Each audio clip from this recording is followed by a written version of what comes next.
Joining me right now is former senior advisor to President George W. Bush and Fox News contributor Karl Rove. Is that what it should be called, Karl? Kick the can down the road, Bill? Well, it is. I mean, I understand the 2011 Budget Control Act was placing pressure on discretionary spending, which is an increasingly smaller share of the budget, and it's not really what's driving our deficit problem. The deficit problem is being driven by the mandatory spending programs, which today are, I think, nearly 3/4 of the budget and a growing share of the budget. And the president seems to be suggesting in certain conversations that if he were to get a second term, he will take an axe to some of that spending and try to attack these budget issues and specifically the entitlement programs. What do you think?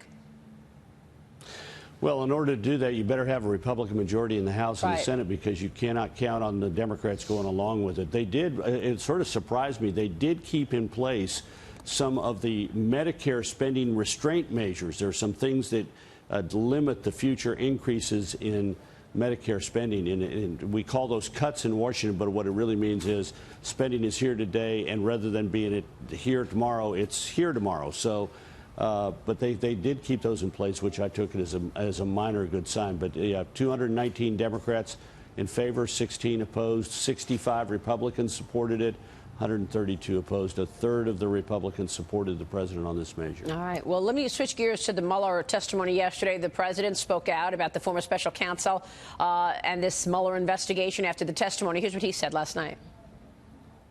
So they create this phony crime, and then they say he obstructed. They said there was no collusion, but he obstructed. And there has never been anything like this ever before in our country. This crime was committed on the other side, and we'll find out about that. We have a great attorney general who's looking at it. I'm not involved in that. He's looking at it, and you know, I've been hearing a lot of the media actually is talking about investigate the investigators and a lot more than that. And I think that things are. I just see it. I feel it. I think a lot of good is going to come out of it. Karl, how did you see the testimony Thursday? Well, I wrote about it in my Thursday column. The Wednesday testimony, I slightly disagree with the president. They did not say he obstructed. The report, if you read it, says while they don't exonerate him, they did not conclude that he had committed obstruction.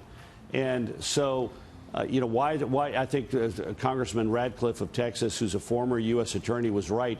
Why do you think you have to exonerate somebody if you conclude you're not going to charge him?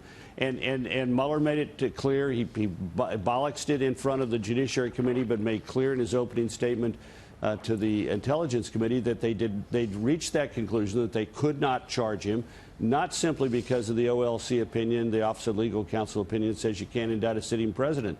But they left the issue up to be decided by Attorney General Barr and Deputy Attorney General Rod Rosenstein, and they concluded that there was not sufficient grounds. And look, the president was angry, he was upset, but all these things, you know, to go fire Mueller, nobody did it. And given the absence of an underlying in violation, namely conspiracy, it would be very hard for anybody. All the president would have to say was, "I was angry." You have to prove corrupt intent and saying, "I was angry. I was being unfairly accused of something I didn't do." So, you know, look, and if the Democrats want to pursue this, and I think a number of them do, we're now up to 98 Democrats who want impeachment proceedings in the House. Unbelievable. Do we really want to get into this? Because, like, for example, President Obama said during the Hillary Clinton investigation, well, I don't think she did anything wrong. Was he trying to obstruct justice? Yeah. Former President Bill Clinton confronts Loretta Lynch at that famous, infamous meeting on the tarmac at the Phoenix airport. Was he trying to obstruct justice?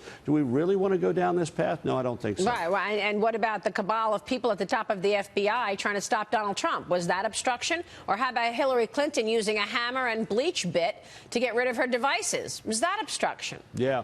And what about paying for the dossier? Look, was that collusion? Exactly. There seems some of those things we're going to continue to be looking at. The Inspector General is going to be looking at the things that happened in 2016 and early 2017. by Comey and Strzok and Page and others and John to Brennan. see if they violated the rules regarding the use of the FISA application and the FISA court to wiretap and listen in on people who were associated with the Trump campaign. I don't think the IG's report is going to be pleasant reading for all the people who are involved in the investigation of President Trump's campaign in 2016. I think and even they're worse, going to find a lot of rules were bent and broken. That's right. And even worse is going to be the John Durham investigation, where he's looking right there and exactly what they did, dropping $10,000 in George Papadopoulos' lap, wiretapping these people in the Trump campaign. It was incredible. There seems to be a different tone in the media now, given the focus on the investigate the investigators. A lot of op-eds this morning in the Journal. Beyond Mueller's purview is one by the editorial board. And then there's the Kim Strassel piece in the Journal this morning, what Mueller was trying to hide. She writes this: Mr. Mueller and his team are clearly playing their own important role in hiding the truth. The Mueller testimony only highlights how important it is that Attorney General William Barr is finally pursuing accountability. What do you think was going on? I mean, the fact that Mueller the other day, 2 days ago, was, he didn't Wednesday, know who Fusion GPS is? Really? Everything, all of the stuff about the origins of the investigation wasn't in his purview. How is it not in his purview when, in fact, Russians gave that dirt on Donald Trump, wrote that for Fusion GPS, Glenn Simpson? How's that not in your purview? Well, he has a very constrained view of what he was to cover. And look, I'm not going to get into an argument over whether or not that's accurate, because you're right. We have the Inspector General looking at it, and we have Durham looking at it, and I think they're going to do an incredibly efficient job. Durham is a bulldog. He's completely apolitical. He was the U.S. attorney under President George W. Bush in Connecticut.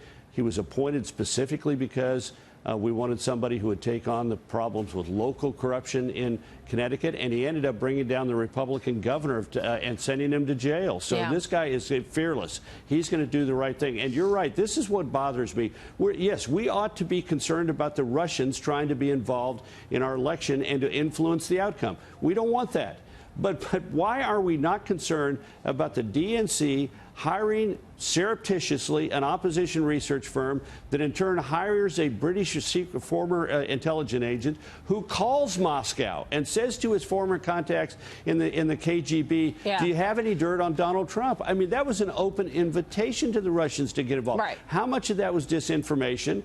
And we're not paying attention to that. But you know what? Right. We haven't been, but it's going to be paid attention to, I bet you, a dime to a dollar by the IG and by Durham. Definitely. Look, the truth is, I've been talking about this literally for 3 years. I'm feeling really happy that, in fact, they are actually focused on this, because it's not about Donald Trump. It's about wiretapping innocent people. If they can do that to those people, imagine the average guy or gal who has no resources to fight back. Gotta get your take before we. Yeah, go ahead, Carl, real quick.